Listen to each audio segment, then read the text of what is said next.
The dog started coming long before anyone noticed. At first, it was just a shape at the edge of the lot, a darker patch against the weeds and the broken asphalt where the highway narrowed and bent away from town. The diner's owner saw it once through the steamed-up window and thought it was a coyote, or maybe a stray that would move on when the weather got worse. The diner had been there longer than most of the people who still stopped by. Once, the old highway had roared day and night with trucks and cars and families looking for cheap coffee and a bathroom. The building had been painted fresh every few years. The neon sign had hummed so loudly you could feel it in your teeth when you stood under it. Red and blue tubes, spelling out the name like a promise. Then a new bypass had cut the curve off the map. Little by little, the sound of engines moved farther away. First, the big trucks stopped coming. Then the tourist families found faster routes. Gas stations along the road closed one by one, their signs left standing like empty picture frames against the sky. The diner stayed. It stayed because the man who owned it had never really learned how to stop. His name was Frank, though almost nobody used it anymore. People called him Sir or Buddy or just Hey when they came in. Those who had known him as a young man were gone, or moved, or too tired to drive out here now. He still unlocked the same door every morning, still wiped down the same chipped counter, still turned the knobs on the same coffee machine, and hoped it would make it through another week without complaining too loudly. The neon sign above the roof was older than some of the trees that had grown up along the unused shoulder of the highway. It had lost pieces over the years. One letter never lit fully, leaving the name of the diner almost right, but not quite. Some nights the color was more orange than red, more pale than blue. Frank had watched it flicker for a long time. There was an evening, somewhere between late summer and early fall, when he finally admitted aloud what he had been thinking in silence for too many years.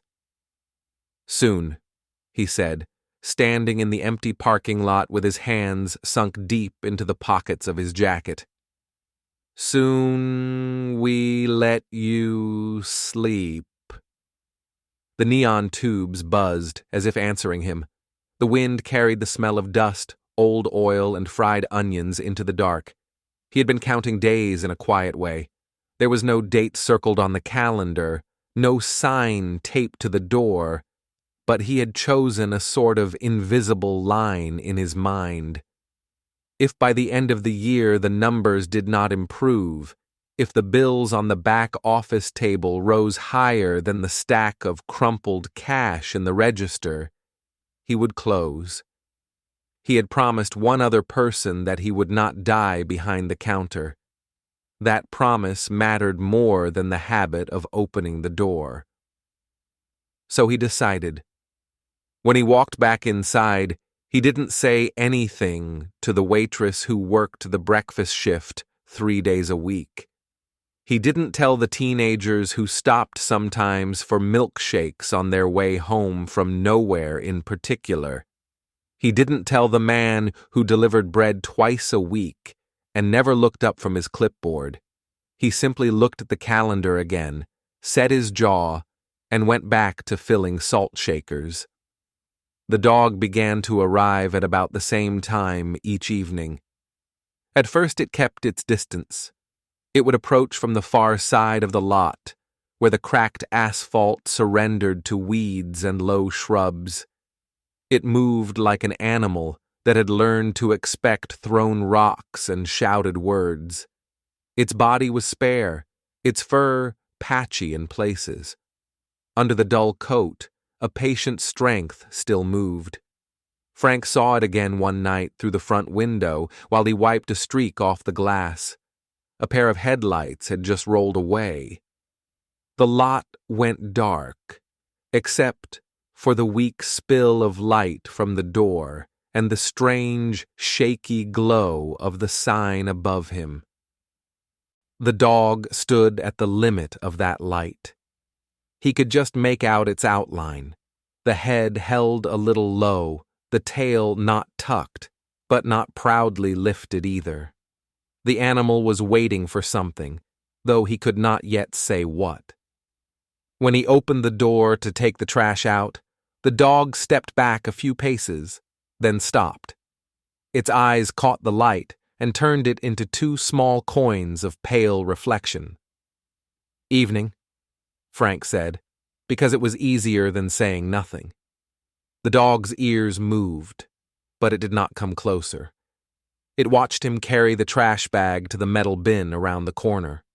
When he came back, it was still there, standing in almost the same spot, as if pinned to the cracked pavement by some invisible nail. Frank went inside.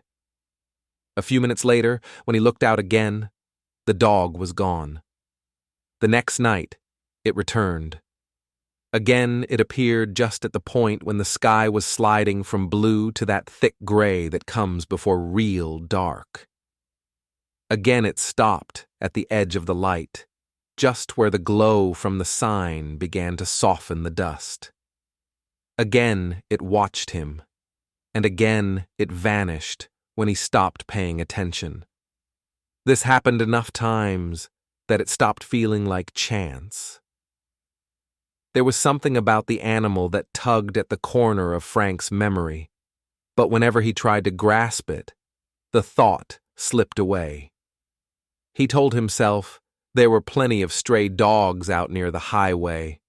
People abandoned them when they left town or when the bills at the vet got too heavy. They followed the smell of food to gas stations, diners, and the backs of grocery stores. There was nothing magical about that. Still, there was something. The dog was older than the usual runaways. He could see it in the way it got up and lay down, in the stiffness of its front legs, in the white fur that touched its muzzle like frost. The animal moved like someone who had once been fast, and could still be fast if it had to be, but preferred not to test that truth unless there was no other choice. It did not beg. It simply watched. The first time Frank left food out, he did it without really thinking. It had been a slow day. He had thrown away more coffee than he had sold. The last plate he had carried to a table had come back with half the fries untouched. He stood there in the quiet kitchen, looking at the golden pieces on the plate, and then at the dark square of evening through the back door. The dog had come that night, like always. He could sense it more than see it when he stepped outside. The air held that feeling it got when another living thing was paying attention. "Waste not," he muttered, and tipped the fries into a small cardboard boat. He added a slice of burger patty that the customer had not wanted. It was too much salt and grease for a dog, he knew, but it was also better than nothing. He set the cardboard on the ground, halfway between the door and the spot where the dog usually stopped. "There," he said. "Do what you like." The dog stared at him, then at the food, then at him again. Its ears kept turning, listening to the highway, to the wind, to the soft ticking of the cooling engine of the last car that had been there. Frank went inside and closed the door, leaving it slightly ajar so he could look through the narrow slice of glass. For a long moment, nothing happened. Then the shape in the lot moved. The dog approached the cardboard boat slowly, paws landing with careful weight as if the ground itself could be a trick. It paused a step away, lowered its head, and sniffed. Then it took a single piece of meat, chewed, swallowed, and retreated 2 paces. It did not bolt. It did not tear into the food. It ate like someone who had learned the hard way that discomfort often hid inside kindness. Only when Frank moved away from the door did the dog circle back and finish the rest. That night, the neon sign burned noticeably brighter. Frank did not notice at once. He was busy wiping down the counter and counting coins. But when he stepped outside at closing time and looked up, he stopped with his keys halfway out of his pocket. The red tubes along the top of the sign shone with something close to their old heat. The blue letters were steady, not jittery, not trembling. Even the stubborn letter that had been half dead for years now glowed more firmly, less like a ghost and more like a living thing. Must be the cool air, he said to himself. Electric likes it better. He turned to lock the door, and his eyes passed over the empty spot where the dog had stood. The pavement looked the same as ever, cracked, dark, patterned with stains made by oil and tires too long ago to remember the engines they had come from. The next night, the dog appeared earlier. It arrived before sunset, while there was still warmth on the horizon. It lay down beside the diner door, not touching it, but near enough that anyone leaving would have to notice. From inside, Frank could hear the faint thump as its body settled against the concrete.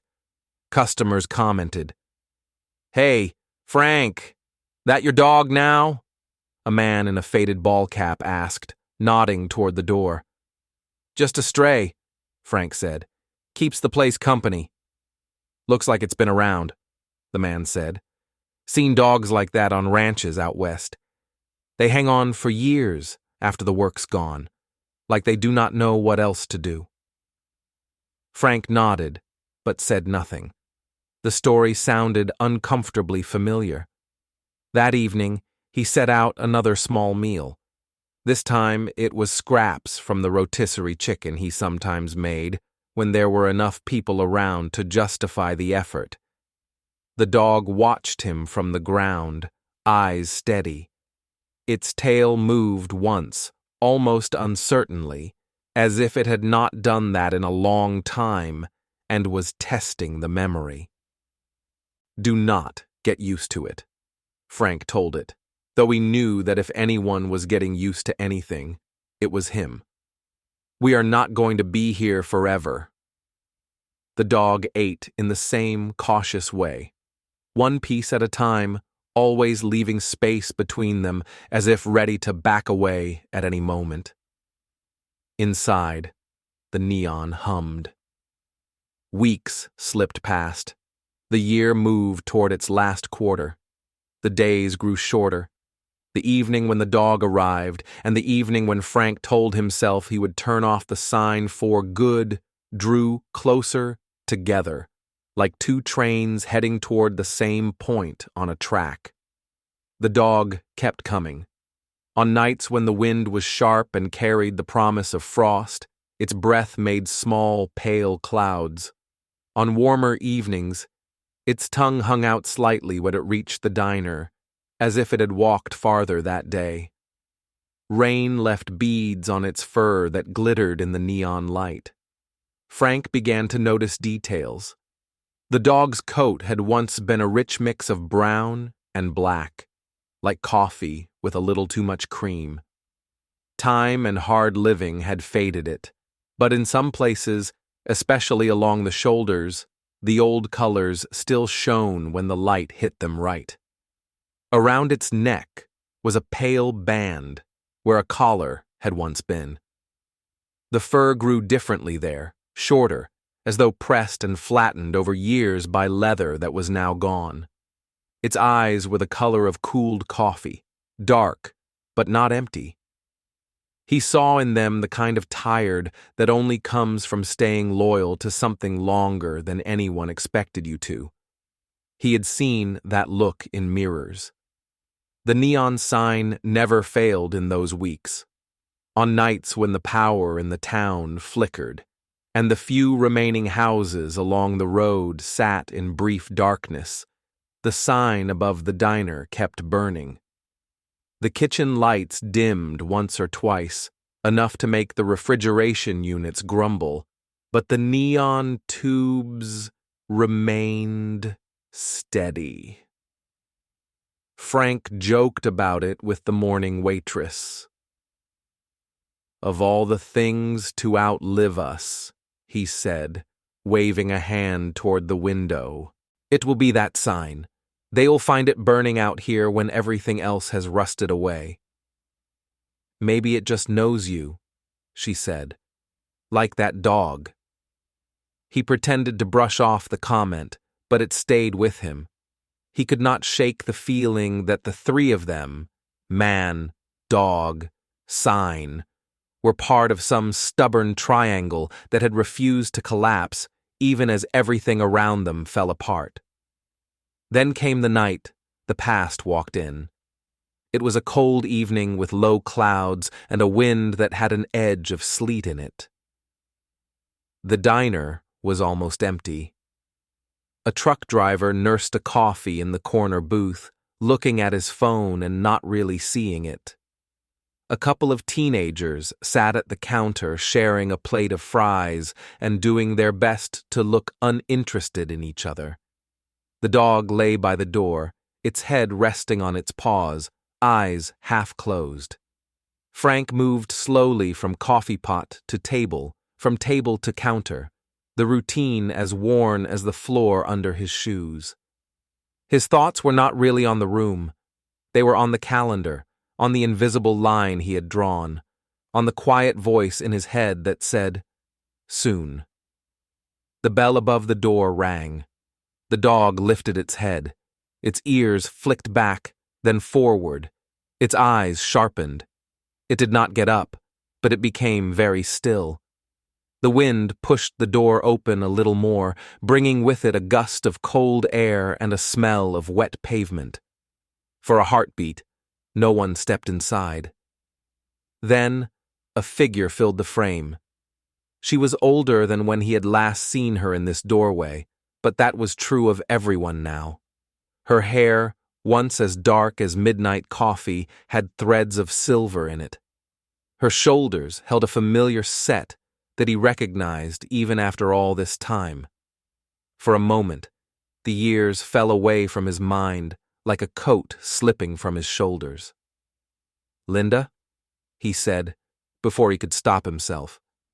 She blinked at him, and he watched realization move across her face in stages. "Frank," she said, and there was so much history in the way she said his name that the room seemed to breathe it in. The teenagers barely looked up. The truck driver glanced over and then returned to his phone. The world did not stop, but for him and for her, something loosened in the air, like a sigh that had been held in for too long. "I did not think this place would still be here," she said, stepping inside and closing the door against the wind. "I almost turned around when I saw the sign still lit. Thought my memory was playing games with me." "The sign is stubborn," he said. "So are some of us." The dog got to its feet. Linda looked down and then back up at him. "Is that yours?" she asked. "Not exactly," he said. "He just shows up." "Looks like he has been coming here for a while," she said. There was a softness, almost a question in her voice that he could not quite read. "Guess he likes the company," Frank answered.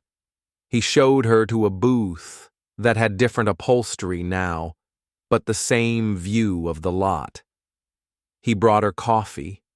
She ordered a grilled cheese sandwich, just like she had done years ago when they had first learned how to be young and how to want things. They were not sure they were allowed to want. They did not talk about everything.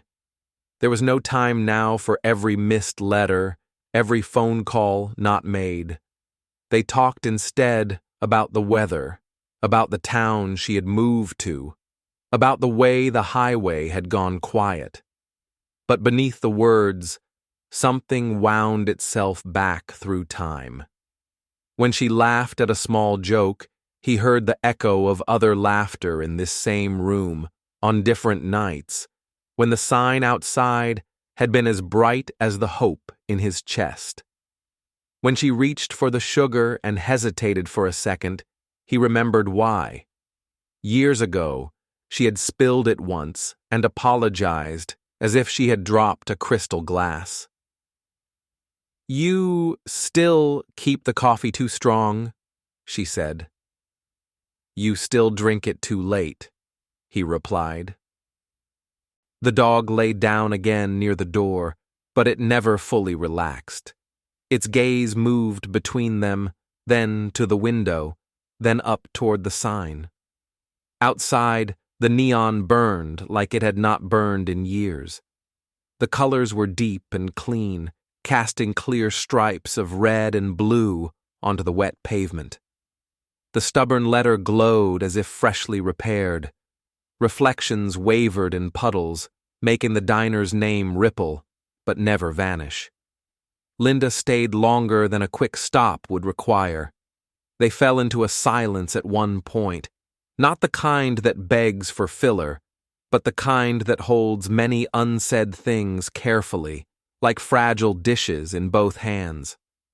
Finally, she said, "I almost did not take this road. My daughter said it is too slow. She likes a big freeway." "Freeway will get you where you are going faster," he said. She looked around the room slowly. Her eyes touched the counter, the clock, the corner where the jukebox used to stand. "Sometimes faster is not what you want," she said. He did not trust his voice. He nodded instead and busied himself with refilling her coffee. When she left, the dog stood. It moved aside just enough for her to pass, and then, in a gesture so small it might have been missed, brushed its flank lightly against her shin. The touch was gentle, almost careful, as though it knew more of her than a stray should. She looked down with a quick smile, but her eyes were shining for reasons that had nothing to do with dogs. After the door closed behind her, Frank stood alone in the brief vacuum of quiet that follows departure. The neon sign flickered once. His heart clenched, thinking that it would finally go dark, now that the stranger from the past had gone back into the night. But the tubes steadied again and kept glowing, not with the frantic effort of tired machinery, but with something almost like contentment. He looked at the dog. The animal had returned to its place, lying with its front paws stretched out, head lifted. In the peculiar mix of neon light and the faint, colorless glow from the highway, Frank saw the old band of fur around its neck more clearly. It had worn a collar once, maybe a tag, maybe a name. A thought rose in his mind, bringing with it a picture from years before. A younger woman, laughing on this very lot, holding out a French fry to a young dog with bright eyes. A different car in the space by the door. A voice saying, "He likes you better than he likes me, you know that?" He had never been entirely sure why that memory had stuck. Now, looking at the old dog in front of him, he wondered if some thread from that day had never really been cut. "You again," he murmured. "You just keep coming back, do not you?" The dog blinked slowly, the way dogs do when they feel safe enough not to look away in a hurry. Time went on.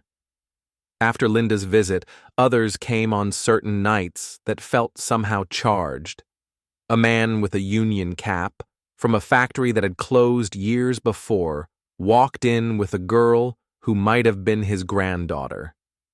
He stopped in the doorway as his eyes adjusted and said, "I used to come here after night shift. Thought you were gone." A woman with a faded motel key on her ring sat down at the counter and stared at the pie case for a long time before saying, "My husband and I had our first fight in this booth. Right here.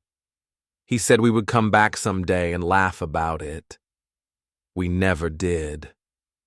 On those nights, the dog always arrived early and took its place. The neon sign burned bright and steady, no flicker, no fading. The diner felt fuller, even when there were only a handful of people inside. It was as though the building itself had decided that, before it allowed itself to dim, it would host a slow procession of those who needed one more glimpse of something they had once been. Frank's invisible deadline came and went without him turning the sign off. He noticed the date in a vague way when he tore off the calendar page in the back office. His hand paused for a second over the little square he had privately marked in his mind. Instead of making a decision, he simply sighed and kept moving. After all, bills still came. Coffee still needed to be brewed. The dog still arrived each evening. It was the neon that finally made him reconsider. One night, near the end of winter, the sign crackled louder than usual. A sharp, dry pop sounded above the roof, followed by a momentary darkness. Inside, the overhead lights flickered. The refrigerator hiccuped. Frank stepped outside, his breath turning quickly to steam in the cold air. The neon sign was flickering in ragged bursts, as if coughing. For the first time in months, the tubes went completely dark for more than a heartbeat. The familiar red and blue vanished, leaving only the weak light from inside spilling onto the lot. The dog was not there yet. Frank stood beneath the dead sign, feeling something hollow open in his chest. He had known this would happen. Everything breaks. That is the rule. The only thing surprising is how long some things take to admit it. He reached for the switch inside the door frame that controlled the sign, intending to flip it off and leave it off. There seemed no point now in forcing any more work out of worn old glass. His hand closed on the plastic tab. Behind him, a sound broke the quiet, the click of claws on pavement. He turned. The dog emerged from the darker edge of the lot, its shape familiar now, almost as known to him as the lines of his own hand. It walked toward him with that steady, resigned gait, each step careful, but not uncertain. It stopped, as always, at the border where the sign's light should have reached. There was no glow, but the place itself seemed to remember where light had once ended and shadow had begun. The dog sat down exactly there, as if obeying a rule it could not see. Frank lifted his hand away from the switch. "Well," he said quietly, "seems we both had a long day." The dog looked up at the dark sign, then at him. For reasons he could not have put into words, Frank could not bring himself to turn the thing off. Instead, he walked back inside, fetched a plate of leftover roast and potatoes, and set it down between the door and the place where the dog sat. When he returned to the threshold, wiping his hands on his apron, the sign above him snapped back to life. There was no slow build, no trembling. The tubes burst into color as if they had never gone out. Red washed the white of the building. Blue traced the letters. The stubborn letter glowed so brightly for a second that it made his eyes ache. The dog, caught in the sudden light, flinched once, then settled again. "All right," Frank said softly. "Not tonight, then." He understood something in that moment, not with his rational mind, but with the deeper, quieter part that had been listening all this time. The sign would keep burning as long as the dog kept coming, or the dog would keep coming as long as the sign kept burning.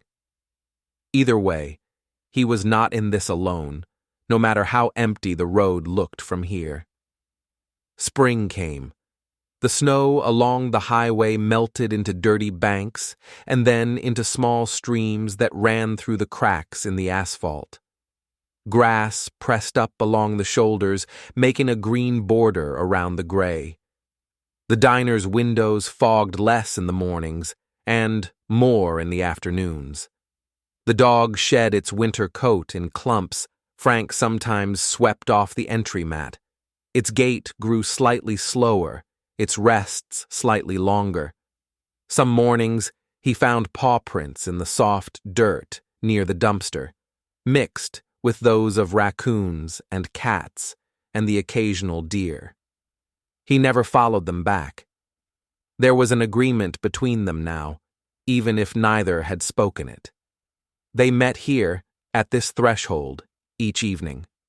It was enough. Word spread, in the quiet sideways way that things travel in small towns and among people who drive the old roads instead of the fast ones. Someone mentioned the diner with the stubborn sign and the old dog to a cousin who was passing through. A man who had once driven this route every week for work took a detour on purpose to see if the coffee tasted the same as it had when his children were still small. Sometimes, the people who came in recognized the dog. They did not always say so directly, but their eyes lingered. Their hands twitched toward its head as they opened the door. Once, a man with rough hands and a trucker's tan crouched beside it and whispered a name so softly that Frank could barely hear it. The dog's ears moved. Its eyes softened. The man stood up quickly, blinking hard, and went to the counter to order a slice of pie. Another time, a woman in a winter coat with a fur-lined hood stood outside for a long moment with the door half open, letting cold air swirl into the room. She and the dog looked at each other like two people recognizing an old song from the first note. "Thought you were gone," she murmured. The dog did not move toward her. It did not wag its tail wildly. It only blinked, slow and patient, like an animal that has learned that love and loss often walk close together. She came inside, tears standing at the edges of her eyes, and ordered a bowl of soup. When she left, she bent down, touched the dog's head once with the backs of her fingers, and whispered, "Thank you," as if thanking a ghost for choosing to stay a little longer.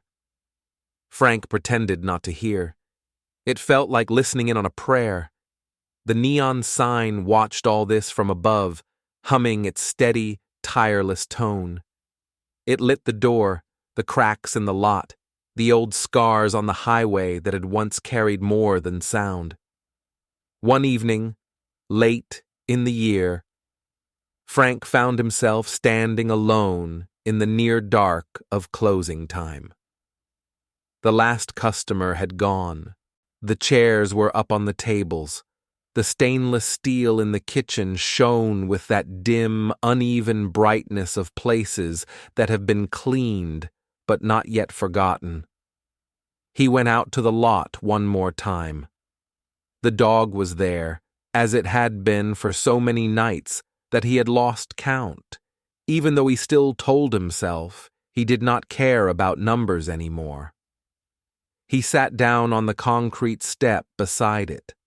For a while, neither of them moved. The neon sign threw colors across their shoulders. The highway hummed in the distance, more suggestion than sound. "You know," Frank said eventually, without looking at the dog, "I had this thought, that if I closed the place, that would be that the story would be over. Mine, at least. This building, this sign." He let his eyes track the slow passage of one car on the far lane, its headlights a brief interruption in the heavy dark. "But you keep showing up," he said, "and they keep finding their way back. People from before. People who should not even remember this place. People who got off this road a long time ago." The dog's breathing was slow and even, its ribs rising and falling under the thinning fur. "I do not know what exactly is holding what in place," he said. "Maybe it is you. Maybe it is that old glass up there. Maybe it is just me being too stubborn to do the sensible thing." A light breeze moved across the lot, carrying the smell of rain from somewhere far away.